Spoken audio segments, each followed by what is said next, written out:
భర్త నుండి దూరంగా వెళ్ళి చదువుకుంటున్న దుర్గాబాయి చదువులో అసాధారణ ప్రతిభతో కొనసాగుతుండగా 9వ తరగతిలోనే ఆంధ్ర రాష్ట్రంలో ఇంగ్లీష్ భాషపై తిరుగుబాటు చేపట్టింది.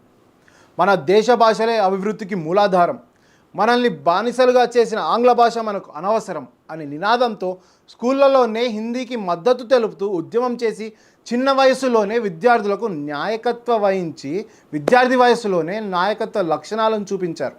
అలాగే అప్పటికే హిందీ భాషపై తనకు మంచి అవగాహన ఉండడంతో 1923లో ఆమె బాలికలకు కొత్త జాతీయ భాషలో బోధన కోసం బాలికా హిందీ పాఠశాలను ప్రారంభించారు. అదే ఏడాది 1923లో ఒక ఆసక్తికరమైన సంఘటన చోటు చేసుకుంది. కేవలం 14 సంవత్సరాల వయసులో దుర్గాబాయి కాకినాడలోని జరిగిన ఇండియన్ నేషనల్ కాంగ్రెస్ సదస్సులో స్వదేశీ ఉత్పత్తులను ప్రోత్సహించాలి అని ఖాదీ ప్రదర్శనలకు ఇన్ఛార్జ్ వాలంటీర్గా సేవలు అందిస్తున్న సమయంలో కాంగ్రెస్ పార్టీలో ప్రముఖ నాయకుడైన జవహర్లాల్ నెహ్రూ అక్కడికి వచ్చారు.